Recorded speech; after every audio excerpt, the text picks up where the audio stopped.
सीताराम गोयल जी आधुनिक भारत के greatest historians में से एक थे, किंतु फिर भी बहुत ही कम लोग उनके बारे में जानते हैं। सारी जिंदगी उन्होंने इंडियन हिस्ट्री को दोबारा लिखने का एक सम्मानजनक कार्य किया।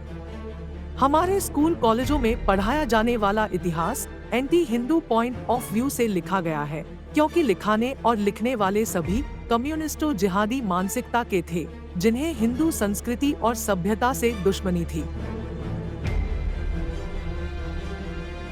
एक तरफ जहां इन कम्युनिस्टों ने हिंदू इतिहास पर काला पेंट कर दिया, वहीं जिहादियों को खुश रखने के लिए इस्लामी और ईसाइयों के अत्याचारों पर भी सफेदी पोत दी, ताकि इतिहास में किए उनके काले कृत्य किसी को न दिखें। श्री सीताराम गोयल जी ने इसी अन्याय को ठीक करने की मांग की थी।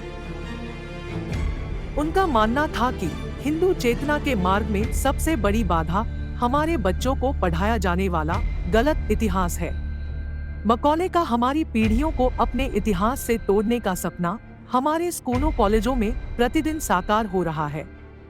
सरकार की ओर ताकते रहने की अपेक्षा उन्होंने स्वयं बिना किसी वैचारिक पूर्वाग्रह के भारत के तथ्यात्मक इतिहास को फिर से लिखा। अपने इस सफर में भारतीय इतिहास की बहुत से महत्वपूर्ण घटनाओं पर उन्होंने 25 से अधिक पुस्तकें लिखी। युवावस्था में कुछ समय तक उन्होंने कम्युनिज्म के साथ भी प्रयोग किया, किंतु अंततः वे एक गौरवशाली हिंदू बन गए।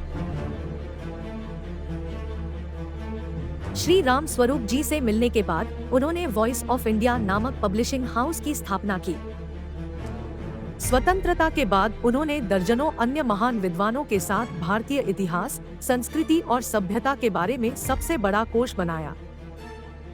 बिना इस तथ्य पर किसी झूठ की परत चढ़ाए या उस तथ्य पर कोई सफेदी किए, उन्होंने भारत पर इस्लामी आक्रमण का सच्चा इतिहास लिखा। मुसलमान हिंदू मंदिरों को क्यों नष्ट करते हैं? इस प्रश्न की उन्होंने गहराई से पड़ताल की और आर्कियोलॉजिकल और लिटरेरी एविडेंस के बेसिस पर इस्लामी आक्रमणकारियों द्वारा नष्ट किए गए हिंदू मंदिरों की एक सूची को श्रमसाध्य रूप से तैयार किया।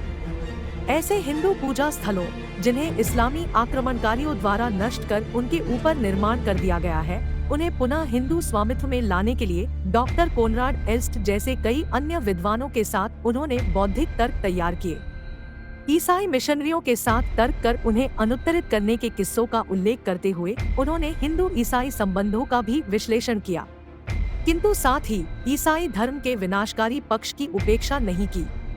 उन्होंने एक विद्वतापूर्ण इतिहास लिखा कि कैसे ईसाई मिशनरियों ने गरीब हिंदुओं को धर्म परिवर्तन के लिए ठगा। उनका सबसे बड़ा योगदान भारतीय सेक्युलरिज्म की सच्चाई बताना था, क्योंकि भारत में सेक्युलरिज्म राज्य के संरक्षण में पलने वाले इस्लामी कट्टरवाद और ईसाई धर्मांतरण का दूसरा नाम है। सरल किंतु शक्तिशाली अंग्रेजी में उन्होंने लिखा कि कैसे भारत में पब्लिक व्यूज की भाषा कम्युनिस्टों द्वारा विकृत कर दी गई है और कैसे शब्दों के अर्थों को ही भ्रष्ट कर दिया गया है।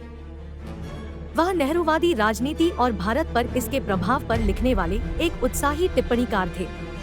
उन्होंने हमें बताया कि कैसे नेहरू एक कट्टर कम्युनिस्ट थे, जिन्होंने भारत में एक हिंदू विरोधी तंत्र बनाने के लिए अपने पद का इस्तेमाल किया, और कैसे नेहरू ने अपने द्वारा लिखी गई किताबों में इस्लामी आक्रमणकारियों के क्रिमिनल रिकॉर्ड्स को साफ कर दिया।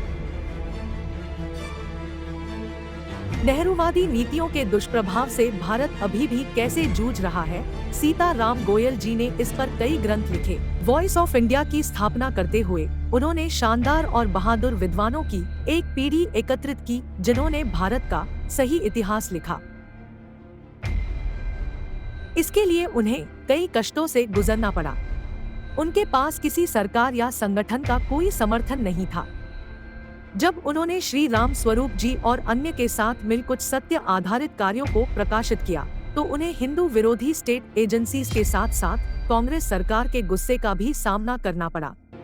बिना किसी संस्था के समर्थन के इंटरनेट आने से पहले के युग में एक शत्रुतापूर्ण राज्य द्वारा धमकी दिए जाने पर भी उन्होंने स्वतंत्र भारत के कुछ महानतम इतिहासकारों और टिप्पणीकारों के साथ मिलकर लगभग 100 पुस्तकों को एडिट और पब्लिश किया।